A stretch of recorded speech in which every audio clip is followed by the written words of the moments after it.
E todos sabem que no último final de semana, centenas de cidades pelo Brasil registraram manifestações que não foram convocadas por políticos, com milhares de pessoas se manifestando pacificamente e a favor da anistia aos injustiçados do 8 de janeiro e contra Lula, contra Moraes.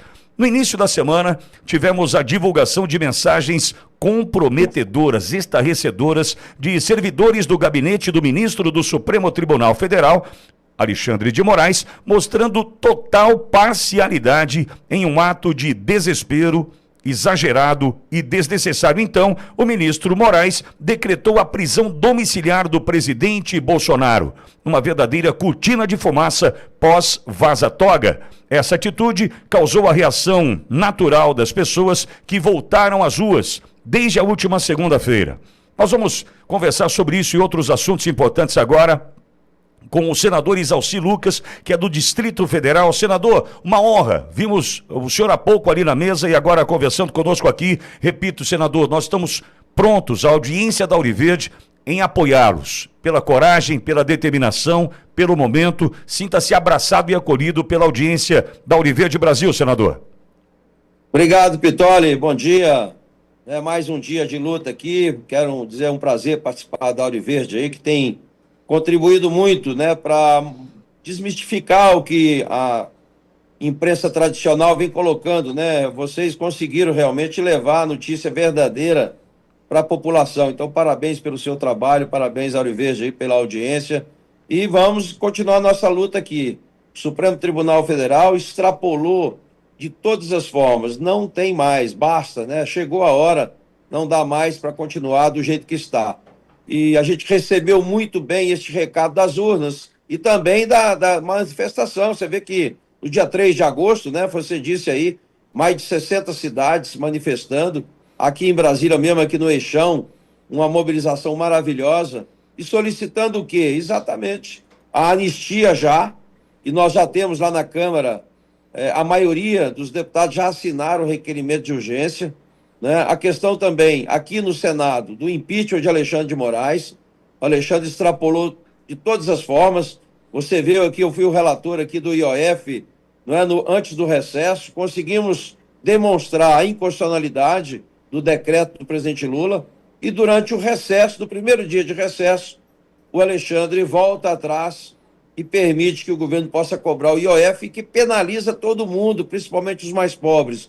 E aí, o pior, convoca, não convida não, ele convoca o presidente do Senado, da Câmara, o presidente do Congresso Nacional, para uma audiência de conciliação, como se o Supremo tivesse essa autonomia de fazer conciliações. Ora, se a matéria é inconstitucional, ela é inconstitucional com 0,5%, com 10%, com 5%, não é através do Supremo que você vai buscar essa conciliação. Então, são coisas absurdas que estão ocorrendo aí, né, já desde o governo aqui, desde a época do presidente Rodrigo Pacheco, que o Supremo vem invadindo as prerrogativas aqui do Senado Federal. É um absurdo e a gente não vai abrir mão, né? Nós vamos obstruir de todas as formas até o presidente do Senado, né, definir essa questão da pauta do impeachment. Ninguém está obrigando ninguém a votar a favor ou contra. Nós queremos que seja pautado. E a maioria, nós já estamos 38 assinaturas, ontem conseguimos 4, e esperamos conseguir mais 3 agora, essa semana, para a gente exigir com a maioria a pauta imediata do impeachment. Agora, senador, o senhor, no retorno do recesso parlamentar, está assumindo um cargo muito importante e pertinente para este momento que estamos vivenciando, que é o de líder da oposição no Congresso. Como o senhor pretende contribuir para que os pleitos da oposição sejam priorizados pelo presidente do Congresso, o senador Davi Alcolumbre? Olha, Pitoli, para vocês entenderem um pouco essa questão do Congresso Nacional, nós trabalhamos lá principalmente com os vetos, os PDLs, né, os PLNs, que exatamente pode, inclusive, parar o governo, porque tranca a pauta do Congresso Nacional. Então, e lá a gente só vota através de acordo. É muito difícil o Congresso funcionar com oposição. Então, nós teremos um trabalho muito, muito importante para que a gente possa, de fato, colocar na pauta aquilo que interessa ao povo brasileiro, a população. Nós estamos aqui sem essa obstrução que nós estamos fazendo, não faz muita diferença, porque há muito tempo que a gente não vota matérias importantes para o país. Então, esse trabalho que vamos fazer, nós queremos ouvir mais. Eu, inclusive, já mandei avaliar todos os vetos. Nós estamos discutindo com todos os deputados, senadores e com a sociedade civil, né? Nós reunimos, não é, com as frentes parlamentares. Você sabe que as frentes hoje têm um papel fundamental no Congresso, né? Nós temos aqui várias frentes parlamentares que não é partidário, é muito em função do interesse do assunto. Então, a gente precisa de subsídio, de estatística, de dados, para comprovar para o governo a nossa posição. Então, estamos preparados e acho que vamos fazer um bom trabalho no Congresso Nacional e vamos obstruir naquilo que for importante para o país. Agora, senador, ontem, falando dessa obstrução, deputados e senadores ocuparam as mesas diretoras para obstruir qualquer votação antes que se coloque em pauta a anistia na Câmara e o impeachment do ministro Alexandre de Moraes no Senado. Como estão essas movimentações para tentar, então, arregimentar, juntar as assinaturas necessárias para a aprovação dessas ações necessárias para restabelecer a harmonia e a independência entre os poderes, senador? Olha, o presidente do Senado, Davi Alcolumbre, tem desprezado completamente a oposição. Há mais de 15 dias que a oposição, as lideranças aqui, tentam falar com o presidente para ter essa conversa sobre essa questão da pauta, e ele não atende. Então, essa obstrução, que é um caminho, só que fizemos obstrução civilizada, diferentemente, você viu há algum tempo atrás, não é, uma obstrução aqui no Senado com relação à reforma trabalhista, onde invadiram a mesa, né, levaram marmita, fizeram maior bagunça, quebrando coisa.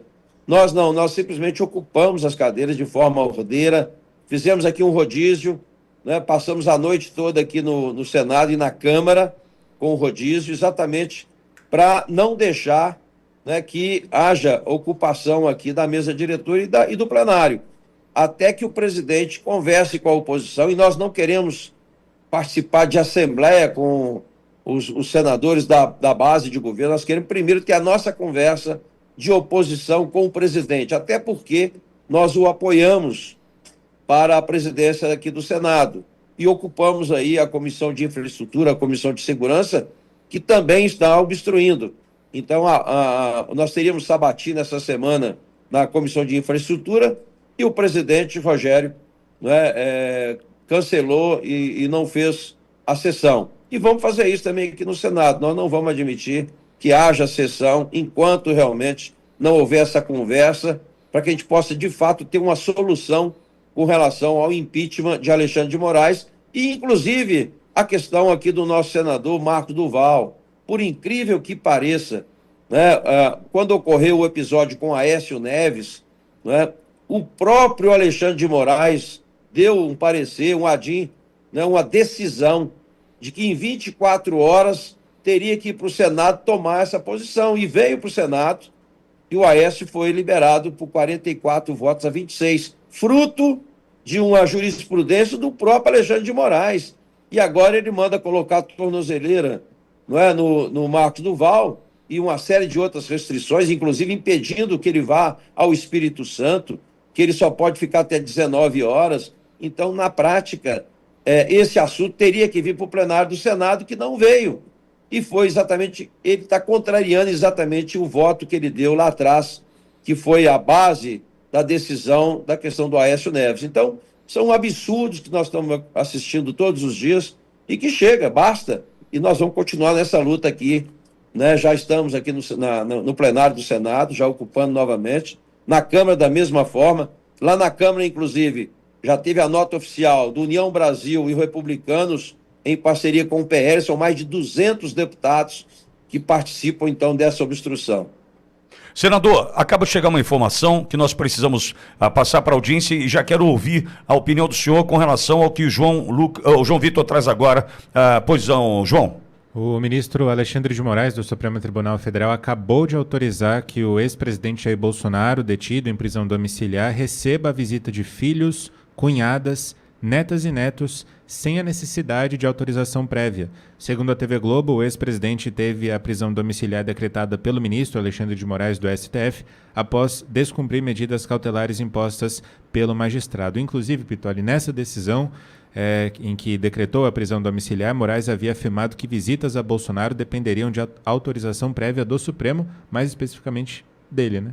Do ministro Alexandre de Moraes. Senador Isalci Lucas está conversando conosco. Senador, já entendemos então um retroceder depois de uma publicação feita ainda ontem, final do dia, pela jornalista Mônica Bergamo, de que Alexandre de Moraes cada vez mais isolado dentro do próprio Supremo Tribunal Federal. Esse ceder de Alexandre mostra que, de fato, inclusive o que os senhores estão fazendo no Senado já surte efeito. Olha, eu aprendi aqui no Senado que sabedoria é reconhecer o óbvio. Essa questão aí é insignificante, porque não tem lógica, não tem nenhum sentido você proibir o presidente, até porque prender o presidente, não é? Porque isso não é recolhimento, na medida em que ele não pode usar a rede social, não pode falar com ninguém, não pode receber visita, não pode nada, isso é prisão. E está sendo preso sem ser condenado. Isso é um absurdo. Ele nem deveria estar sendo julgado no Supremo. Por isso que nós estamos exigindo também, lá na Câmara, a votação do fim do foro privilegiado. Nós aprovamos aqui no Senado, porque hoje o Supremo Tribunal Federal utiliza a ferramenta, né, a chantagem com os parlamentares, utilizando essa questão do foro. Então, vários parlamentares, né, estão sendo chantageados a todo momento em votações. Nós vimos aqui, não é, senadores sendo chantageados por ministro do Supremo em votações.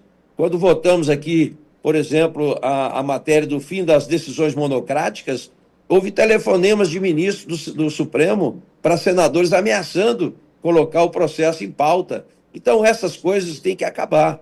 Então, nós, parlamentares, queremos também, né, serem julgados na primeira instância, para que haja possibilidade de recorrer para a segunda instância, porque do jeito que está acontecendo hoje, e olha que o foro privilegiado ele foi criado para proteger os parlamentares, né, que têm pela Constituição a liberdade de expressão, né, e hoje isso está acabando. Por exemplo, o ministro Moraes está censurando, inclusive agora, você viu, eu participei da votação do Marco Civil da Internet. 10 anos atrás eu era deputado, e agora o Supremo vem dizer que o artigo 19 é inconstitucional, né? E terceirizando a censura no Brasil, porque passa para as plataformas o poder de veto de publicações. Ora, com medo de qualquer multa e qualquer penalidade do Supremo, as plataformas vão tirar todo o conteúdo da direita, né? Então, são coisas absurdas que nós não podemos aceitar. E por isso que estamos fazendo essa obstrução aqui. Mas essa decisão agora do Alexandre de Moraes não ameniza em nada, absolutamente nada. É óbvio que os familiares, né, não teriam que pedir autorização, não tem lógica isso. Agora, nós, parlamentares, queremos também conversar com ele, né? Ele, afinal de contas, é ex-presidente, né? Não deveria estar sendo votado no Supremo Tribunal Federal. Agora, senador, as ações do governo dos Estados Unidos com as taxações comerciais que entram em vigor, inclusive hoje, né, quarta-feira, dia 6, a cassação de vistos de autoridades e outras que certamente virão por aí, contribuíram para a pressão externa para, então, frear o autoritarismo judicial, já que não houve ação interna das instituições nacionais, em especial do Senado, para coibir, né, isso, né, e o ponto que chegamos que é de um verdadeiro estado de exceção. Como o senhor vê a atuação de Eduardo Bolsonaro e de outros brasileiros como Paulo Figueiredo, que estão exilados, né, pela perseguição implacável do ministro Alexandre de Moraes? Nós temos muitas pessoas pagando um preço, inclusive com a própria vida, né? Basta ver aí o Crezão, o que aconteceu. Agora o Daniel Silveira, né, com o joelho, com o risco de perder a perna, não é? E em função desse radicalismo do ministro Alexandre de Moraes. O Eduardo está nos Estados Unidos, exilado, não é, juntamente com o Paulo, e outros, né, já jornalistas que estão há muito tempo também, em função dessa perseguição que está acontecendo do Supremo Tribunal Federal. Essa questão da taxação, isso não foi feito somente em função do pedido do Eduardo Bolsonaro. Isso não existe. Na prática, os americanos, o Trump, ele fez isso com todos os países. E todos os países negociaram. A União Europeia esteve lá e negociou, fez aí um belo acordo, não é? A Índia negociou, todos negociaram. Agora o Lula não. O Lula vem provocando o Trump desde 2023. Na eleição do Trump, o Lula declarou abertamente que seria a volta do nazismo, do fascismo. Depois veio a questão dos BRICS. A questão dos BRICS, as alianças do Lula, né, com a Venezuela, com a Rússia, com a Cuba, não é, com a China, com o Irã, né, inclusive, não é, importando petróleo da Rússia, que isso aí pode ter uma penalidade ainda maior, né, e o brasileiro vai pagar essa conta. Então, na prática, né, o que o Lula está provocando é porque ele não tem interesse nessa relação com os Estados Unidos. O interesse do Lula, e já está fazendo já há algum tempo, não é vender o país para a China. A China está dominando o Brasil. E ele está evitando qualquer tipo de negociação com os Estados Unidos. Então, agora é óbvio, os Estados Unidos, em função dessas provocações todas e conhecendo o que está acontecendo no Brasil, não é, o que aconteceu no 8 de janeiro, não é, eu fico sempre com o depoimento do ministro da Defesa.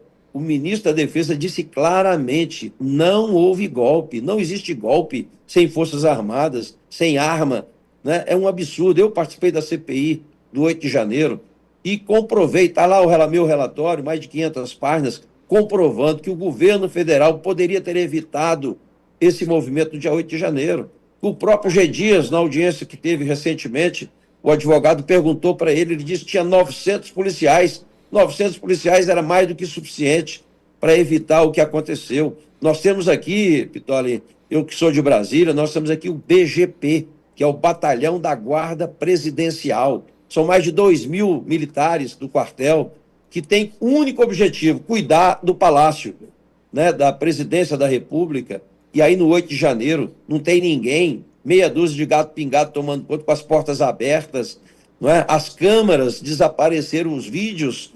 Aí o ministro Dino disse que dependia do Supremo. O Supremo autorizou, depois que tinha apagado as imagens, né, a empresa particular. Só que agora vem aparecendo, vai aparecer muita imagem aí, porque grande parte dessas imagens estava também no Supremo. E você está vendo lá o assessor, o ex-assessor do ministro Alexandre de Moraes, né, mostrando muitas provas do que vem acontecendo com esse inquérito da fake news, dos procedimentos ilegais do ministro Alexandre de Moraes. Então, a verdade vem à tona já, e a gente precisa realmente, junto com a população, e a gente precisa exaltar a população pela ousadia, pela iniciativa desses movimentos. Eu tenho certeza que se nós não resolvermos tudo isso até o dia 7 de setembro, será a maior mobilização mundial, vai ser 7 de setembro, porque realmente a população não aguenta mais esse governo.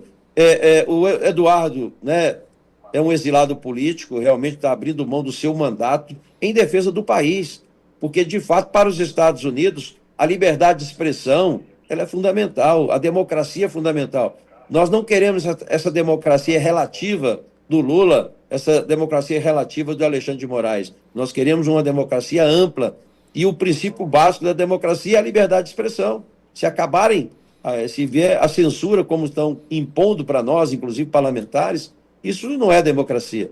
Então, a gente tem que exaltar realmente a ousadia e a dedicação lá do Eduardo, do Paulo Figueiredo, não é, do Eustáquio, de todos que estão enfrentando essa ditadura já há algum tempo. Perfeito. Esse é o senador Isalci Lucas, do Distrito Federal, líder da oposição no Congresso, conversando com a Auriverde Brasil. Senador, muitíssimo obrigado pela atenção. Espero vê-lo aqui mais vezes, senador. Parabéns pelo trabalho e força nessa obstrução na mesa. Pode contar com a Auriverde. Obrigado, estamos aqui firme e parabéns pelo seu trabalho. Um abraço a todos aí, os ouvintes da Auriverde. Parabéns. Obrigado. Senador Isalci Lucas, do Distrito Federal, conversando com a audiência da Auriverde Brasil.